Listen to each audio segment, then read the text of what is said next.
இந்த ஆட்சியை நம்மிடம் ஒப்படைத்து சென்றவர்களுக்கு துரோகம் செய்து திரு பழனிசாமி அவர்கள் எல்லோரையும் சேர விடமாட்டேன் என்று சொல்லி பிடிவாதம் பிடித்து இயக்கத்தை உடைத்து 4-5 குரூப்புகளாக பார்க்க முடிகிறது, அணிகளாக செயல்பட்டு வரும் காட்சியை நாம் பார்க்க முடிகிறது.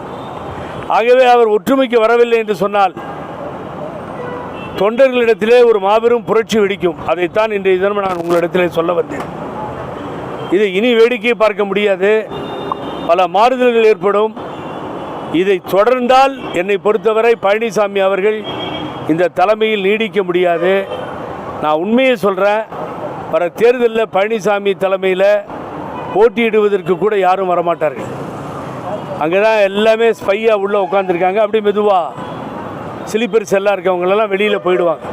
எங்கே போவது என்று இடம் தேடிக்கொண்டிருக்கிறார்கள். அவர் எப்படி இன்னொரு கட்சி கொடியை தூக்கி பிடிங்க, ஏதோ பறக்குதே கொடி பாரு, பிள்ளையார் சுழி போட்டாச்சு, அப்போ நம்ம கொடி என்னாச்சு, தலைவர் கொடுத்த கொடி என்னாச்சு, தலைவர் என்னாச்சு, அதையெல்லாம் மறந்து விட்டார்.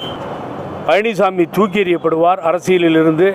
அதற்கு பின்னால் இந்த கட்சியை எப்படி நடத்தி போக வேண்டும் என்பதை தொண்டர்கள் முடிவு செய்வார்கள்.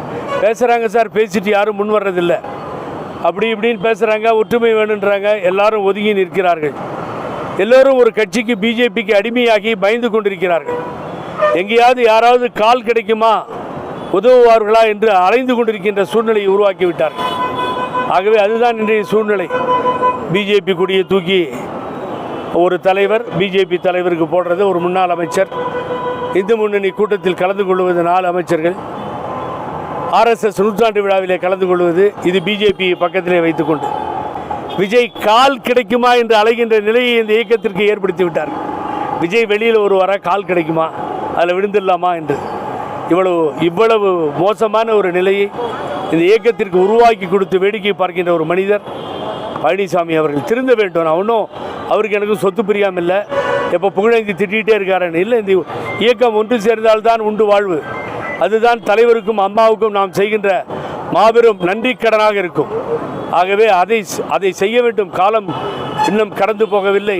பழனிசாமிக்கு புத்தி வந்தால் அது நடக்கும், புத்தி வரவில்லை என்றால் அவர் அரசியலிலிருந்து ஒதுக்கப்படுவார். பிஜேபி வெளியில் அனுப்பணும்னு ஐடியா பண்ணுறாரு என்னவோ, ஏன்னா விஜய் உள்ள வரணும்னு நினைக்கிறாரு, எதை கலைன்னு சொல்கிறாரு. அந்த கலைகள் எல்லாம் பிஜேபி கட்சியை சொன்னாலும் சொல்லுவார். நேரத்துக்கு ஒரு மாதிரி மாறி பேசுவது அவருடைய தொழிலாக ஆகிவிட்டது. ஆகவே நிச்சயமாக பிஜேபி குறிப்பிட்டு சொல்கிறார் என்று நான் சொல்லுவேன். இங்கே களை எடுக்கிறதுக்கு யாரும் இல்லை.